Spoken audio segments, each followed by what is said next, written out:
A party that was seen as two people tweeting in one room before election has become the talk of the day. Good morning, good afternoon, good evening, depending where you're watching the video from and the time you're gonna see this video. I remember my humble self, if you're coming across my page for the first time, I would like you to share my videos, like, comment, and follow my page if you're not following me. Labour Party, which some politicians in Nigeria thought and said that they are just two people, three people tweeting in one room, they are just making noise, has become the talk of the day. Because you cannot mention anything in election now, and the tribunals that are going on in many states, local House of Assembly, State House of Assembly, and Federal House of Assembly, and even the presidential, without mentioning Labour Party as one of the strongest parties that is being contesting on this particular petitions. As the tribunals are passing their final judgment, because the constitution time given to them will elapse on 16th of next month. As they are passing their judgment, let's look at all these critical things. Let's look at how things is turning around. Where some people have been disqualified, some people have been given the seats, some people have been kicked out from the seats. As I'm watching this, I'm gonna see the full details of this particular video where this young man said that the law does not give INEC the right to verify certificates individually. Just watch and hear what he have to say and why he says such a thing. As you're watching this, try to share the video, like it, comment, and follow my page if you're not following me. Remember that P2B is coming. We are waiting for the D-Day. It must come on or before 16th. That is that. We move. Election Petitions Tribunal will deliver judgment in the suit challenging President Bola Tinubu's victory in the February 2023 presidential election. Likewise, some state election petitions tribunal have started giving judgments, while others are on the verge of delivering theirs. However, some state election petitions tribunal have started giving judgments. For those who have started, and for those who have been following proceedings at the Lagos State Governorship Election Petition Tribunal, would have seen the scenarios that are playing out where the two leading political parties, APC and the Labour Party, at the March 18, 2023 governorship election, are working tirelessly to cancel each other out. The interesting thing with the petitions before the tribunal, however, is that while the APC and Labour parties argue against each other over candidacy qualifications, none of either the APC or Labour Party sees anything wrong in Jandor PDP candidacy and his qualifications, as there's nothing in their responses to PDP petition that suggests that. Joining us now on the morning show as we take a look at the Election Petition Tribunal and their proceedings is Liberous Oshoma, a lawyer, and Ahmed Buhari, a public affairs analyst and vice presidential candidate, African Democratic Congress ADC in the 2023 election. Welcome to the show. Thank you. All right, I'll start with you, Mr. Oshoma, because you've been here with us even during the election itself. And we've seen the tribunals play out. I'm sure you've monitored some states. What's your general overview? Again, against the backdrop of all eyes on the judiciary, how well, I don't know if you're the best person to ask, as a lawyer yourself, has this been conducted in terms of the judiciary? Yeah, all eyes on the judiciary first and foremost. Just that here we overflog issues, very sentimental. Naturally, like Lord Dennis said, when a judge sits on trial, the judge is on trial. And so when you're trying a matter, the entire world is trying you. And so it's this, there's nothing out of the ordinary when people say all eyes on the judiciary. You know, but just that we're very sentimental about it, and it now becomes as if there's something, you know. But also the attitude, the situation where you now try to, you know, what you call mob lynch, online lynching of a particular, you know, organ of government. That's what I frown about. But there's nothing wrong with, you know, fixing your eye on what's actually happening around you. But that said, also against the backdrop of my knowledge and experience at election petition tribunals, I've handled quite a lot since 2003. proving election irregularities is usually very difficult. It's a very tall order because consistently the Supreme Court has said that you need to prove polling unit by polling unit. And it must be the agents of the party that witnessed what transpired at the polling unit. And if you're talking about collation, then it must be your agent at the collation center. So what most of these candidates do, or most what the petitioners do, they know that that area is a tall order. So they look out for the technical areas, qualification, of candidates. And so most of the judgment that had been delivered, starting from the one in Delta, dwells on qualification of candidate. And because also the court has said that qualification is both a pre-election and post-election issues.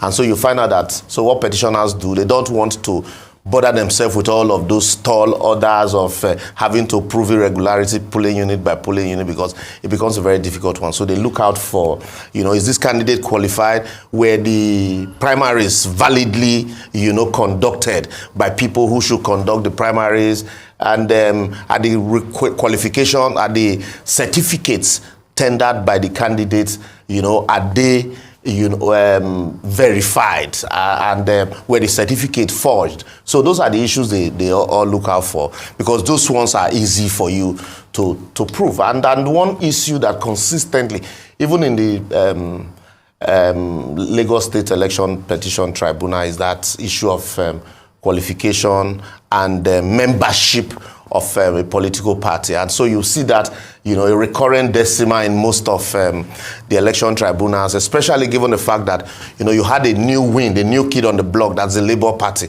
And so there were a lot of contentions that by virtue of Section 77 or so of the Electoral Act, not belonging to a political party 30 days before the election, that's, was a ground for disqualification.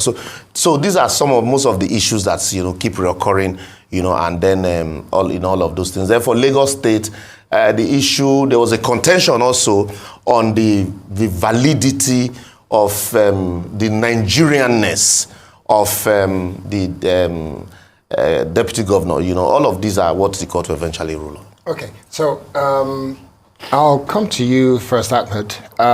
In terms of what you see from how the election in Lagos State has gone, and what you see in terms of what is happening in the tribunal at the moment, one of the things that's been raised, yes, qualification and issues of membership of the political party. I don't know why this is almost consistent, and it happens almost all the time with almost every election. Is this an INEC issue? Should INEC be held to account when it comes to issues like this? And then secondly, when we have election petition tribunal issues and the parties involved, especially when you have this kind of tripartite issue like APC, PDP, and Labour, should there be a kind of merger arrangement that means that 2 against 1, or should they still be all the 3 parties competing in the courts? And what do we expect to be the outcome of this? Is this going to be a case of Lagos State will have APC and Labour disqualified, and automatically it goes to PDP? Is that a possibility? Thank you for having me. Yes, it's a possibility. Anything can happen, and clearly from what Liberal Oshoma just stated out in the studio in Lagos, it's obvious that there's been cases around qualification and sponsorship of candidates in political parties. And you did ask me if this is a Nigerian issue or if it's an INEC issue. I think it's an INEC issue in the sense that it needs to validate these documents before it tenders it as valid documents, number one. Number two, it's a party issue.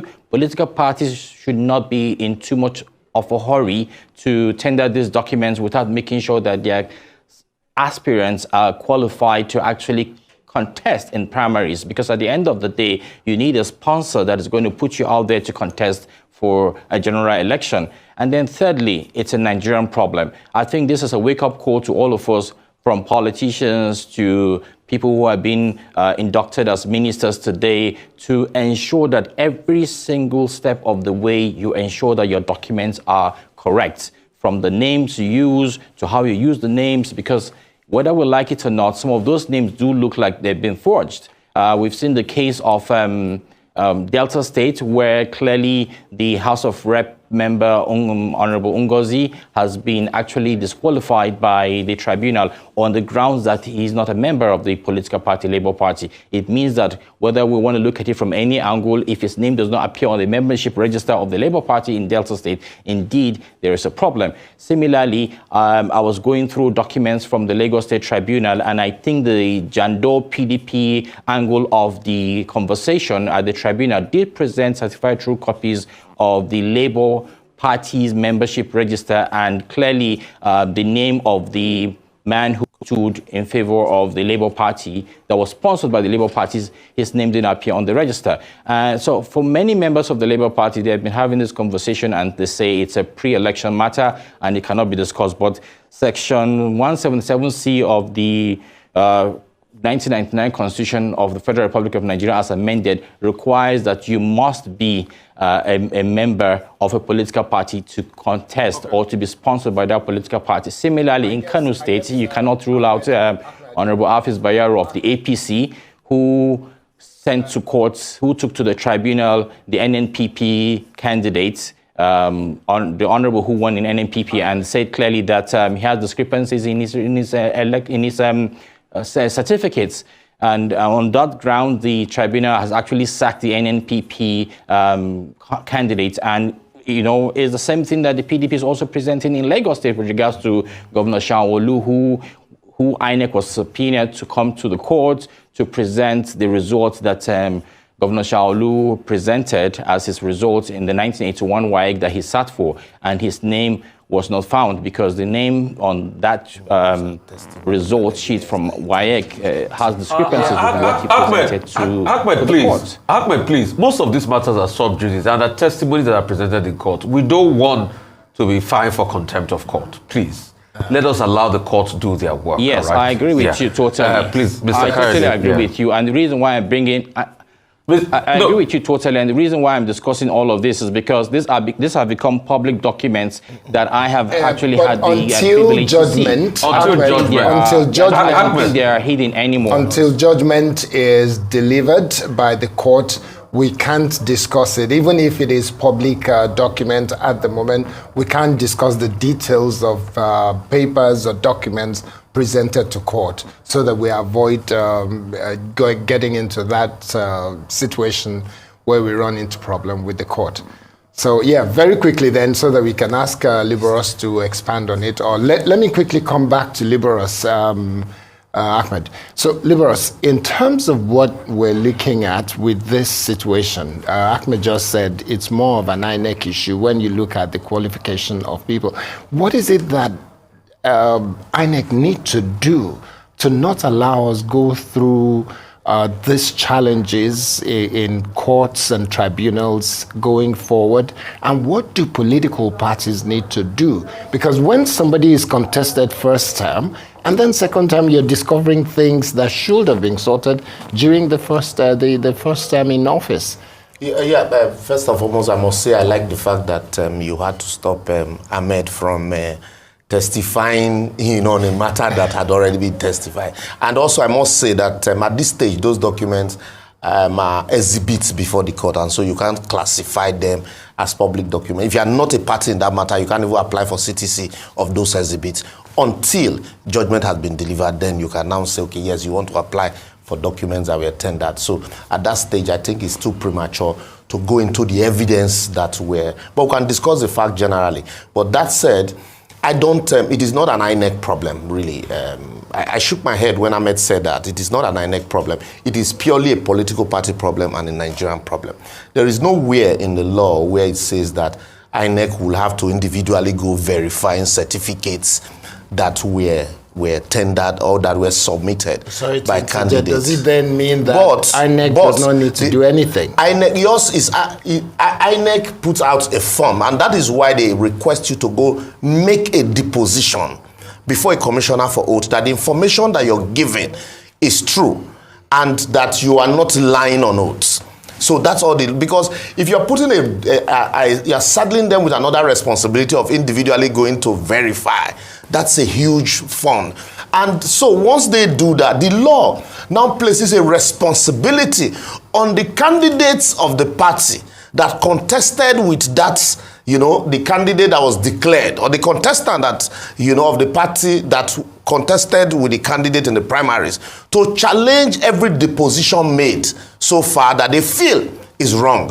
And it's like you give a notice, and INEC says, well, if you think that this notice it's wrong, it's like somebody wants to get married. Yeah. And they say, if there's anybody here who feel why this person should not get married. So that's the case. It is not for the church, or in this case, INEC, to now go on a voyage of discovering of documents.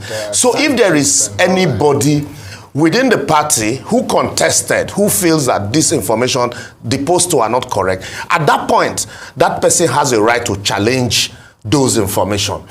If you are not a member of the party, you cannot. But if you are a candidate in the election, after the election, you now have a right. It becomes a ground for you to say, I am challenging your qualification. You did not meet the required qualification and you lied on oath. So it becomes a political party problem and a Nigerian problem. So that is why the law empowers those who participated. So at that point, INEC becomes an umpire. Not the one to begin to do verification of certificates. And then also, another very interesting thing, the law also place a responsibility of INEC saying, look, even for qualification, if the man can read and write in your opinion, if he can read and write, if the man says, I remember the case of, I think, Masari. Masari said, well, I have equivalent. I don't have the certificate, but I have its equivalent. The equivalent is I rose from the cadre to become PAMSEC. So, and I have attended enough courses, but primary school leaving certificate, I do not have. So, all of these are equivalent. And so, in the opinion of INEC, that's what the Constitution, that's the responsibility, the enormous powers the Constitution placed on them. And so, when people, I think, like Ahmed has said, what the political parties need to do, because the political party is the beneficiary of any election, and also they are the ones that will suffer because they say the mandate belongs to the party feeds candidate. So they are the ones that will suffer if at the end of the day it is discovered that the documents submitted were either fake or forged. So it is for the political party to do a detailed and thorough verification of every document submitted before they are handed over to INEC.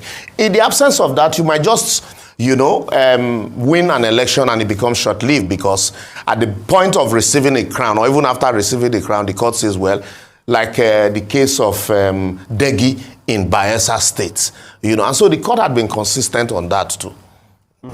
Okay, so first, I would like us to also narrow this conversation to cases that have been decided, so that we'll not, fall in contempt of the law. And I would also like to talk about the general concept. In all of these decisions made thus far, as Africa's Election Petition Tribunal, the ones decided, do you see a pattern? And what do you think informed that pattern? Yes, two things, two patterns. One is on membership, disqualification on membership of political party. No, three. Second one is disqualification on the ground of primaries, invalidly conducted primaries, lack of notice, proper notice not issued. And then the last one is that age-long Supreme Court decision on the ground that if you have ever forged a certificate before, if I've ever presented a forged document. Substantive vote counting and vote manipulation matter. I just told you that one is a tall order. Do you know why? Because if you allege irregularity, Supreme Court, even in the case of Oshoma election, the governorship election in Oshoma, where the question was the documents presented by INEC from the back end, the front end, and all of that. And the court said, no, these are not enough for you to prove irregularity. You must also call the witnesses, or you examine all of the beavers machine. How many beavers are you going to examine within a space of 6 months? So when you have that kind of proving, it's almost above proving beyond reasonable doubts. And so you must prove irregularity polling unit by polling unit. And then also it must be substantial enough to affect the outcome. That substantiality, it's nowhere defined, it's in the mind. Who now determines that substantiality? It is the tribunal that determines the substantiality. Discretionary. Yes, so if you say, that's where the Supreme Court also said that a situation where the election was cancelled in one state, Ogun State, for example, that it is not substantial enough to disqualify or to annul the entire election in the entire federation, even though that judgment was 3-2. And so also, substantiality also might depend on the reasoning of the average man on the street. What will the average man on the street see to be substantial? So what lawyers do at the election, petitioners do, is avoid those areas that you know time will not permit you to prove. So go for the technical areas you know it will be easier for you, like issue of primaries, where was primaries validly conducted, where all the notices rightly issued, is the candidate qualified to contest, to stand for this election, the documents submitted. Okay.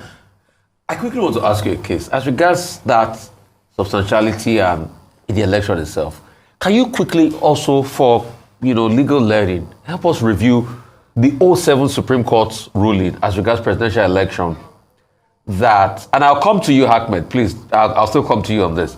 The 2007 election petition tribunal, the Yaradua debacle, that was quite close on 4-3. And you remember what was even about that, the crux of the election, the ballot box, where they serialized and things like that. Can you also review that and juxtapose that? That's why I'm saying that at the end of the day, the Supreme Court also still didn't annul that election because on the issue of substantiality and then INEC guidelines, if I remember. So, and that's why I'm telling you that against all of those knowledge and information, why would you want to go on a voyage you know that you require more than 6 months to prove? In the case of Peter Obi in Anambra State, it took them almost 3 years. It took them almost 3 years. They called almost 300 and something witnesses. But in this case here, you don't have the luxury of having to call more than, or not even up to 100 witnesses. One of the matters I did in Abia State, 6 local governments, the petitioner called about 29 witnesses. And the court says those witnesses were still not substantial enough in a senatorial district where you have almost 100 and something polling unit. So, in the case of Yaradua also, the petitioner talked about serialization of ballot boxes, ballot papers, and irregularities in the outcome. But irregularities is not as a matter of claim. It takes proof. Have you been able to establish? And as a lawyer, I wouldn't want to even bother myself talking about irregularities in all the election. I would rather go to the narrow area of, is this candidate qualified? Okay. Let's ask, Ahmed, please, have you seen any patterns? Can you say that again, please? I said, have you seen any patterns as regards the case that are judged? Let's limit ourselves to the case that have been judged already. Can you see any patterns? Yes, of course. I'm glad with the way Liberals has actually highlighted the issues. For people who are pushing to courts on grounds of irregularities around the ballot boxes, or we're not allowed to vote, lines were being shot down, ballot boxes were being snatched, we were chased out of our lines and all of that. Those are going to be very, very hard to prove in court, which is why smart lawyers and smart legal teams and smart candidates of elections actually go for the jugular, which is, of course, to ask if there's validity in that person's ability to contest for that election. And I think you did ask a very pertinent question earlier, which is, why do we keep seeing the reoccurrences of these kind of issues around election matters? I think it's consequences. I think because there are no consequences for this kind of mishaps, Because if you do pick up your pen and sign under oath that the information that you have provided before the commission is true and to the best of your knowledge, and then we come back to find out that they were not true, it means that, and then you still go on and you go on the street, and then police doesn't talk to you, doesn't pick you up, and police says things like, we haven't been called to the matter. It's the same case with me bringing up documents that are flying around that I've seen as certified true copies, which I've been told not to speak about anymore, to say very clearly that when the court actually passes a judgment, for example, on an individual who has presented fake documents, it is expected that that individual is being asked to visit the police and, clearly state why he had to swear under oath before a document that it presented to the commission, to the Nigerian people. And I think the Nigerian people also must rise up at a time like this and ask those very deep questions as to why you waste our time, why you waste our resources, why we would have to go around campaigning for you, knowing fully well that the process that is supposed to bring you on the sponsorship level to contest for an election that we have all believed would bring us succor, was even flawed in the first place. So I think these things are important, and I think Nigerians would have to sit up and ask these very deep questions and allow sentiments and emotions to be thrown out of the window while we focus on the facts. All right, we have just a few more minutes to go before we end, but I'd like to ask maybe perhaps both of you, starting with Mr. Buhari and then going to Mr. Oshoma with regards to consequences. Very valid point with regards to the fact that even when these matters are thrown out of court on basis of fake documents and the likes, what are the consequences, or what should be the consequence following that? Very quickly, Mr. Buhari. Again, I'm not a lawyer, and I've been asked not to manage my comments because of the legality involved in all of these matters. But I think it's a matter of the court, it's a matter of the system, and these things have got to be spelled out very clearly so that people do not repeat these things. But again, it's important for members of political parties to even ask this question. So I think the problem is still with INEC. INEC cannot be exempted from this matter. It's not just an umpire, it also subjected to the Nigerian people with regards to how we want them to conduct these exercises. The political parties are involved, the individuals are involved, and the Nigerian people must ask those very deep questions, because this is our time that is being wasted. All right, thank you. The lawyer in the house. Yeah, quickly, when we talk about this presentation of documents, we should also understand that these documents are classified in various categories. It is not in all cases that the documents are forged, but sometimes discrepancies can even lead to disqualification.